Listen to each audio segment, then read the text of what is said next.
ఆంధ్రప్రదేశ్లో చేనేత రంగానికి మరింత ప్రోత్సాహం అందించేందుకు రాష్ట్ర ప్రభుత్వం నేతన్న సేవలో పేరుతో కొత్త సంక్షేమ పథకాన్ని ప్రారంభించనుంది. ఆగస్టు 7 నుంచి అమలుకి రానున్న ఈ పథకం కింద అర్హులైన ప్రతి చేనేత కుటుంబానికి ఏడాదికి 25,000 చొప్పున నేరుగా బ్యాంకు ఖాతాలు జమ చేయనున్నారు. ఈ పథకం ప్రత్యేకత ఏమిటంటే, ఒక కుటుంబంలో ఎన్ని మగ్గాలున్నా, ఎంతమంది చేనేత కార్మికులున్నా అర్హత ఉంటే ఒక కుటుంబానికి ఒకసారి 25,000 ఆర్థిక సాయం అందుతుంది. ప్రస్తుతం చేనేత వృత్తిలో కొనసాగుతూ దారిద్ర్య రేఖకు దిగువన ఉన్న కుటుంబాలు ఈ పథకానికి అర్హులు. తొలి విడతలో రాష్ట్ర వ్యాప్తంగా దాదాపు 52,000 చేనేత కుటుంబాలు లబ్ధి పొందనున్నట్లు ప్రభుత్వం తెలిపింది.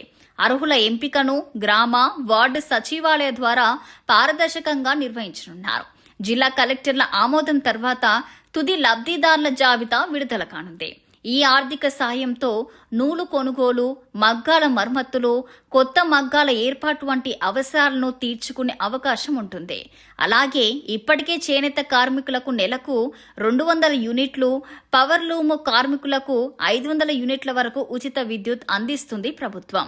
అదనంగా ఈ పెహచాన్ కార్డుల ద్వారా ప్రభుత్వ సంక్షేమ పథకాలను సులభంగా పొందే అవకాశం కూడా కల్పిస్తున్నారు. చేనేత వృత్తిని పరిరక్షించడం, నేతన్నలకు స్థిరమైన ఆదాయం కల్పించడం, సాంప్రదాయ చేనేత రంగానికి కొత్త ఊపు తీసుకురావడమే ఈ పథకం ప్రధాన లక్ష్యమని ప్రభుత్వం పేర్కొంది.